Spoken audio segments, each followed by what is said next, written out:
You are the most boring character in the story of your own life. Your daily routine has less variation than a lab rat pressing a lever for a food pellet. You know every outcome before it happens. You stare at the same Excel spreadsheet for 3 hours. You type nothing. You are just waiting for the clock to hit 5 p.m. Your partner asks, "How was your day?" And your brain literally offers no data to form an answer. You just say, "Fine." You feel the Sunday night dread.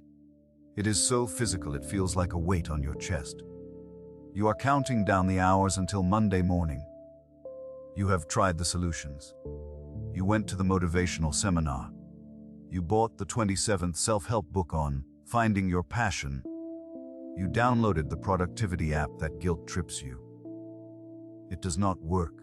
These things just add more tasks to your to-do list. They do not change the reason you are doing them. The autopilot remains. But what if you could install a sense of purpose into your daily routine? Without quitting your job. Without a massive, disruptive life change that leads to burnout. Today, you will discover a 3-part secret system. It is used by the longest living people on Earth. It is designed to rewire your daily life for purpose. Subscribe and hit the bell, because in a moment, you will meet Mark. And I want you to ask yourself in the comments, when was the last time I felt truly needed?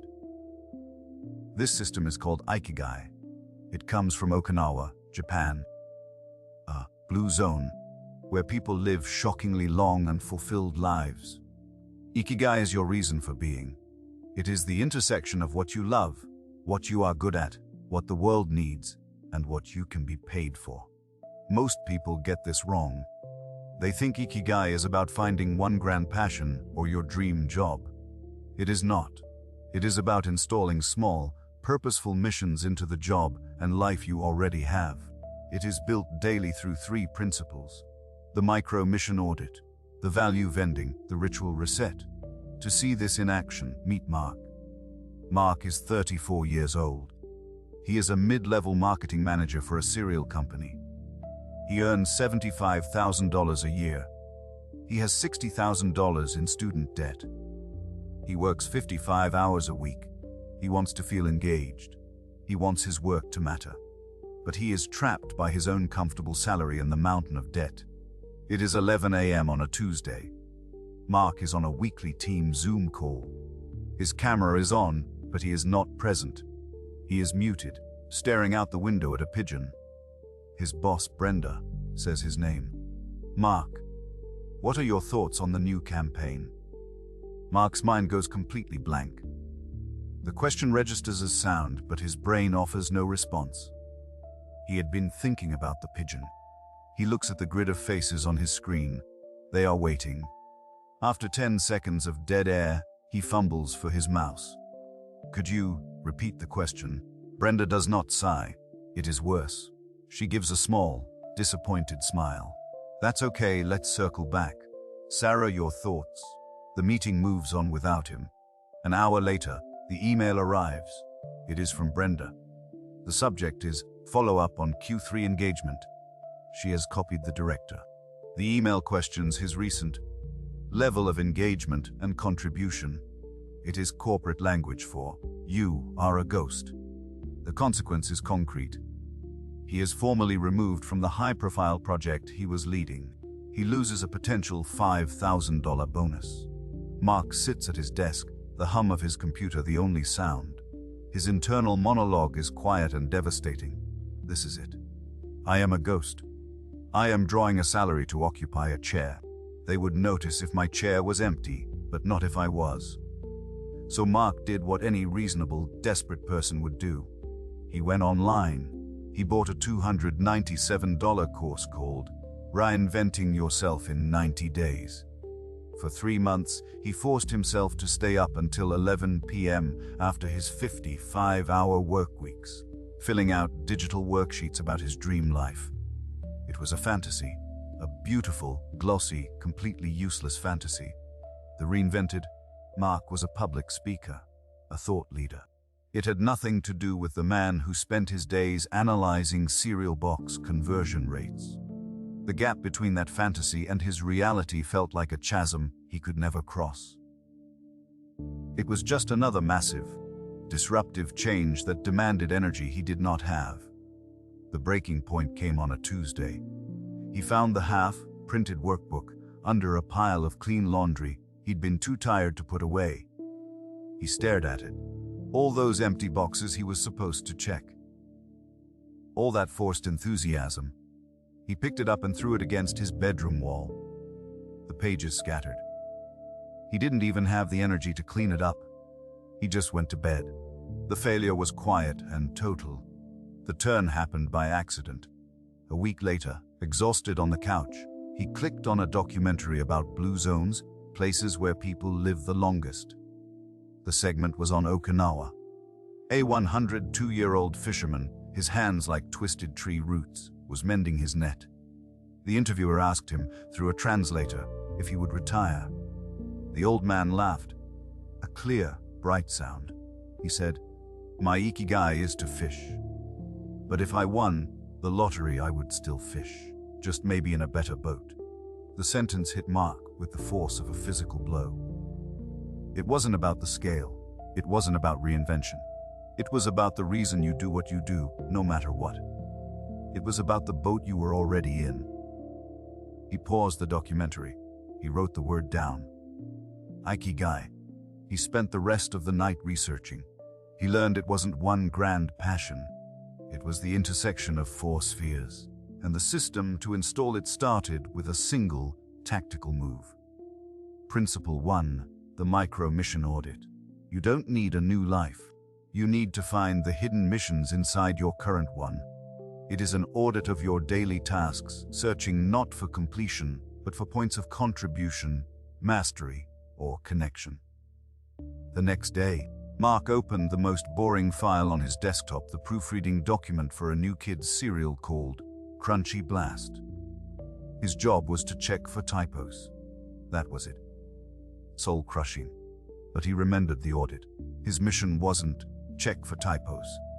His new, self-assigned micro-mission was make one child smile when they read this. He looked at the description, a blast of chocolatey flavor in every bite.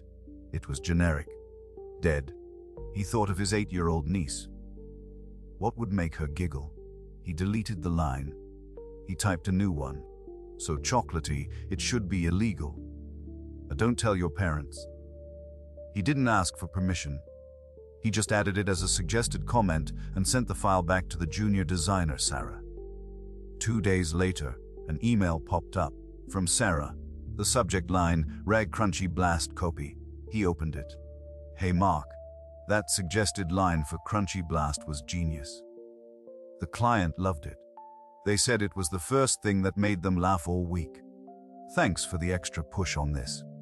It was a small thing, a tiny blip in the corporate machine. But for Mark, sitting in his same gray cubicle, it felt like a seismic shift. For the first time in a year, his work had created a ripple. Someone had noticed. He had contributed. He had not just completed a task. He had accomplished a micro-mission.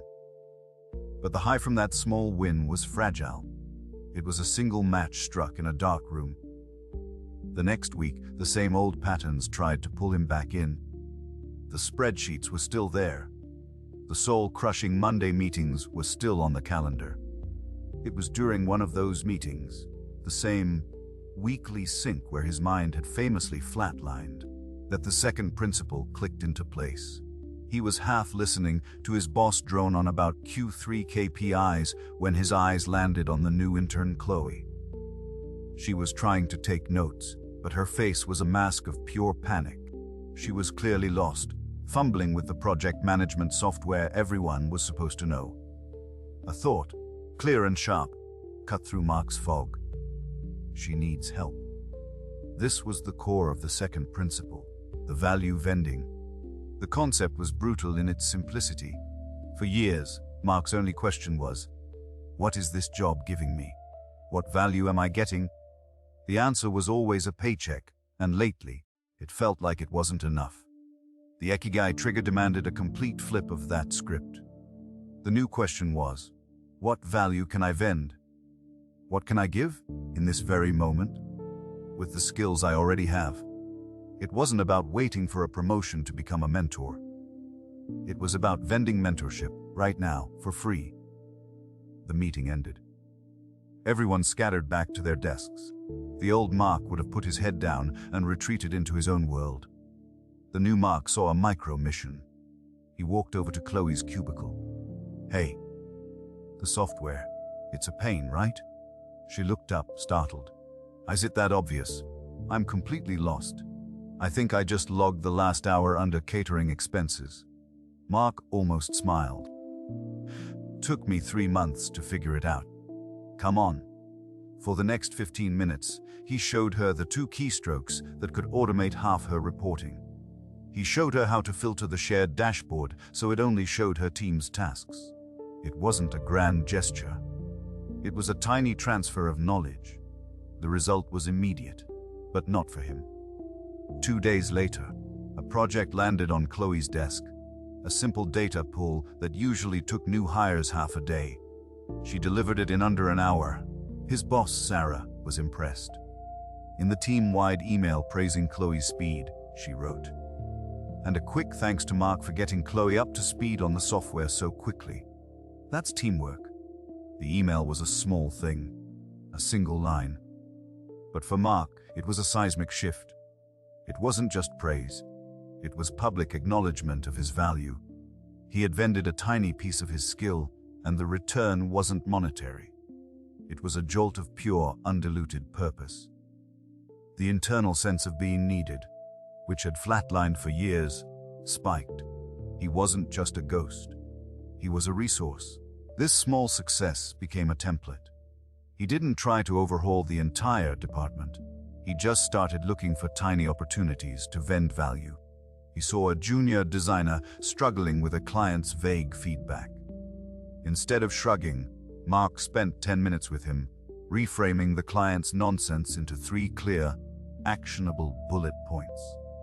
The designer's next draft was approved instantly.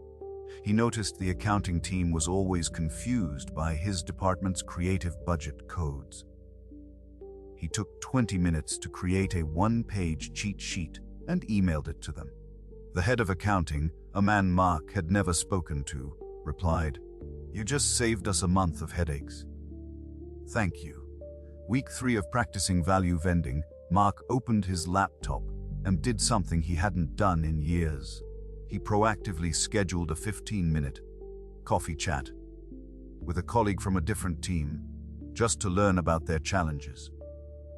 He was no longer just managing campaigns.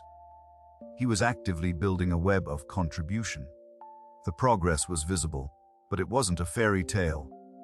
His salary was still $75,000. He still had to proofread ad copy about crunchy flakes. The Sunday night dread was quieter, a distant rumble instead of a crushing weight, but it was still there. He hadn't found a magical new life. He was simply, deliberately, making the one he had matter. One small act of value at a time. And then, the floor gave way. It was the Crunchios campaign, his project, the one he'd poured his newfound energy into. A tracking pixel was misconfigured, a tiny, invisible error. It ran for 72 hours, burning through $10,000 of ad spend, targeting an audience of bots, not parents. The report landed in his inbox at 4:43 p.m. on a Tuesday. His boss, Brenda, didn't sigh this time. She stood over his desk, her voice low and sharp. "Mark, this newfound enthusiasm of yours, it's becoming a distraction. You were so focused on the big picture, you missed the one line of code that mattered." The word distraction felt like a physical blow. He was being punished for trying. The bonus he'd counted on, the $5,000 that would have made a real dent in his student debt, vanished. For 10 days, he was back in the fog. He ate lunch at his desk. Scrolling mindlessly, he stayed late, not to find micro-missions, but to appease the guilt. The Sunday night dread returned, not as a weight, but as a cold, familiar void. He thought about Sarah, the junior designer, and the intern, Chloe. He avoided them in the hallway. Their success now felt like a judgment on his failure. His internal monologue was a brutal, familiar loop. Maybe this doesn't work for people like me, people with real responsibilities, with debt. I was stupid to think I could find purpose in marketing cereal. Who was I kidding? This is a job, not a calling. Everyone else can do it, but I just can't handle the pressure of actually caring. Friday night, week 2 of the slump. He was the last one in the office. The silence was absolute. He opened a blank email, his cursor blinking. He was going to write to Brenda. I understand if you need to reassign me to less demanding projects. To surrender, to go back to being a ghost. It would be easier. It would hurt less. His thumb hovered over the trackpad, and then a notification popped up. An old email from Chloe, the intern, resurfaced because of a system update. The subject line, "Thank you." He clicked it. "Mark, just wanted to say thanks again for showing me that shortcut. You saved me. I hope I can pay it forward one day." He didn't send the email to Brenda. He closed his laptop. The choice wasn't between fighting and surrendering. The choice was between letting the failure define him or using the one tool he hadn't tried yet. The price of continuing wasn't more work. It was the humiliation of admitting he needed a system to simply get through a day without breaking.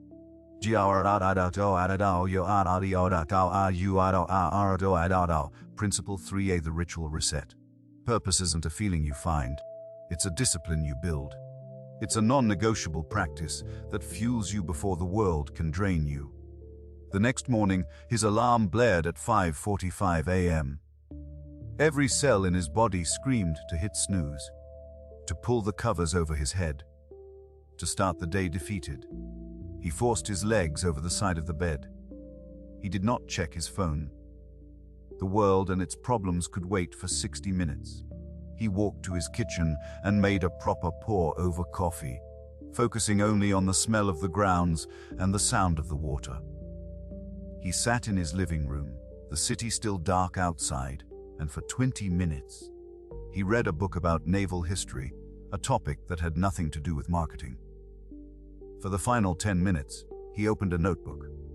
Not a digital app. A physical notebook. He wrote a single sentence at the top of a blank page.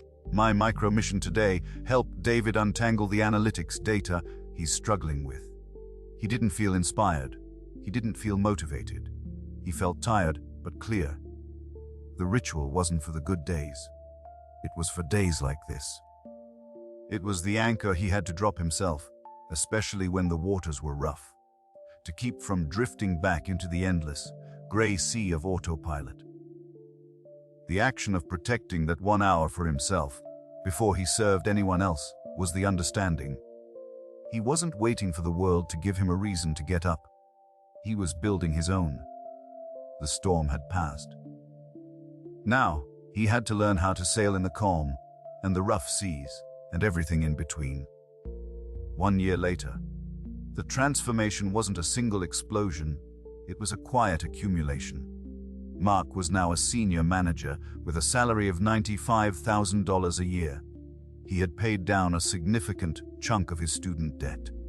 Outside the office, he had started a small, paid mentorship program for junior marketers, a side project that brought in an extra $1,000 a month, and, more importantly, a deep sense of contribution.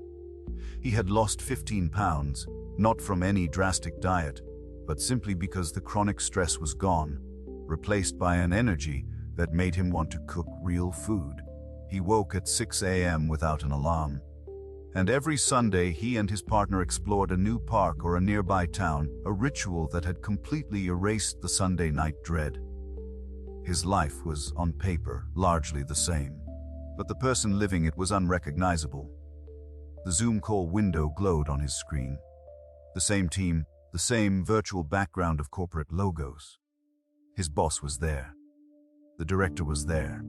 This was the presentation for the biggest campaign of the quarter. A year ago, this was the scene of his disintegration. "Mark, your turn," his boss said, handing over the virtual floor. walk us through the core creative. A year ago, his mind would have flatlined. The pressure would have short-circuited his speech. Now, Mark unmuted his microphone, his posture relaxed. He didn't just share his screen, he shared his energy. "All right, team, this is where the magic happens," he began, his voice clear and engaged. "We're calling it the Breakfast Quest. The insight here was simple. We stopped selling cereal and started selling adventure. Sarah, your character design here is fantastic. It immediately creates a world, not just a product.